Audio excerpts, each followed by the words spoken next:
Benvenuti al nuovo tutorial della CISL del Veneto riferito ai congedi permessi e altri benefici previsti dal decreto Cura Italia. Abbiamo di nuovo con noi Stefano Buscarin, il direttore e responsabile dell'INAS CISL del Veneto. Ciao Stefano. Buongiorno a tutti, ciao Fabio. Allora, Stefano, riprendiamo un po' i ragionamenti che abbiamo fatto nell'altro tutorial. Rispetto a adesso tutti chiedono come fare le domande. Quindi, io che devo fare la domanda, come posso fare per raggiungere il patronato in questi giorni? E in questi giorni abbiamo deciso di gestire le domande, dato che non c'è più la possibilità di spostarsi materialmente dalle proprie sedie di abitazione, di inviare direttamente una mail al nostro ufficio di patronato.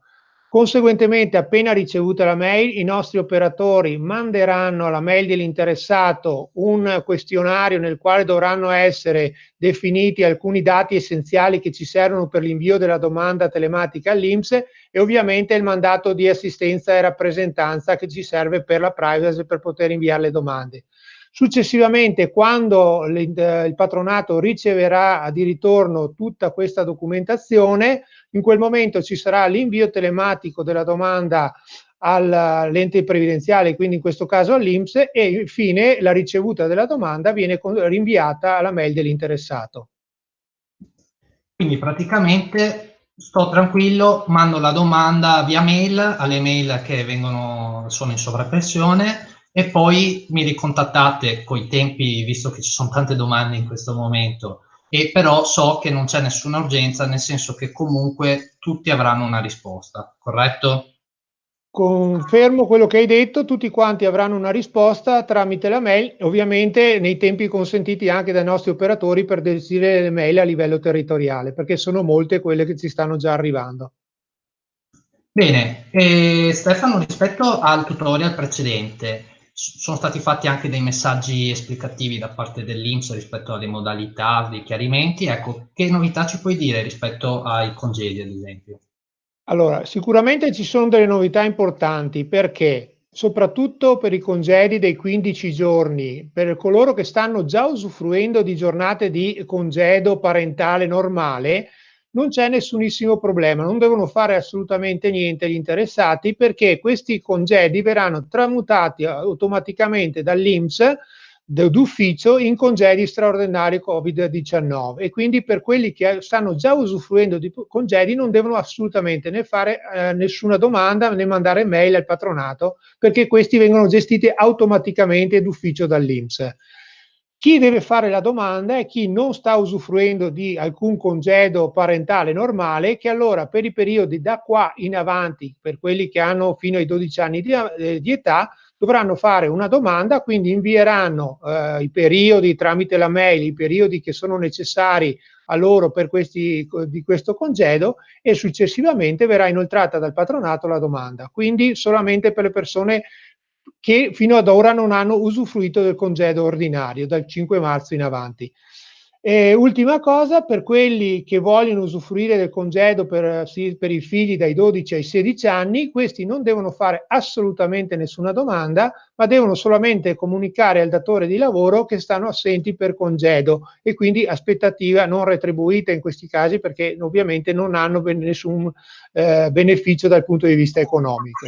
Quindi le uniche persone che, ripeto, che devono fare la domanda sono coloro che hanno figli sotto i 12 anni e che ovviamente non hanno ancora beneficiato di alcun giorno di congedo. E per quanto riguarda il discorso della disabilità, quindi i permessi legge 104 aggiuntivi e poi anche i vari congedi che sono stati previsti, cosa ci puoi dire? Allora, per quanto riguarda l'assistenza familiare disabile, chi sta già usufruendo di giorni di congedi deve solamente comunicare al datore di lavoro gli ulteriori 12 giorni di congedo che spettano nel corso del mese di marzo e aprile complessivamente. Solamente chi non ha mai fatto una domanda di permessi per la legge 104, quindi con il riconoscimento dell'articolo 3,3, allora in questo caso deve fare una domanda telematica INPS attraverso le modalità che ci siamo appena detti prima.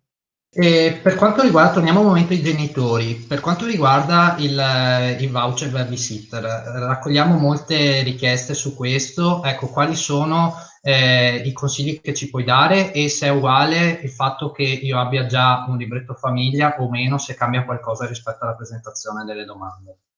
Allora, per fare queste domande bisogna essere titolari del libretto famiglia. Per fare il libretto famiglia è l'interessato che si attiva presso l'INPS nei canali istituzionali dell'INPS e quindi deve con il proprio PIN personale autenticarsi per organizzare e quindi crearsi il suo libretto famiglia. Ovviamente in questo caso qua, nel momento in cui ha il libretto famiglia, può direttamente lui col suo PIN personale fare la richiesta dei voucher babysitting.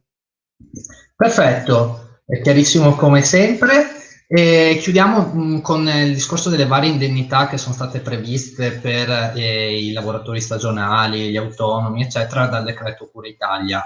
Possiamo già, le persone interessate possono già contattarvi o dobbiamo ancora aspettare?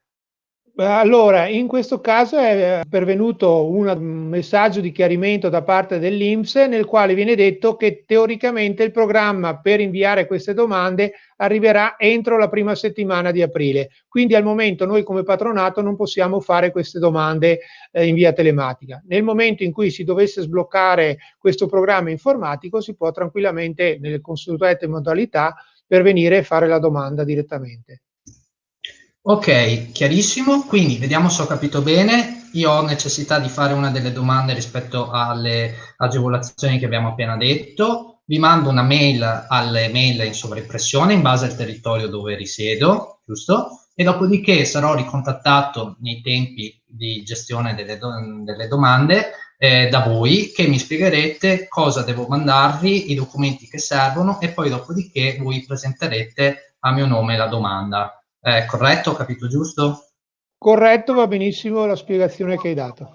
Ok, perfetto. Vi ricordo inoltre che abbiamo il nostro canale Infoline che ha la mail coronavirus@cisveneto.org e che comunque sono attivi i vari siti internet delle varie sedi territoriali della CISL del Veneto in cui potete trovare tutte le varie informazioni, oltre alle pagine Facebook sempre delle CISL territoriali del Veneto.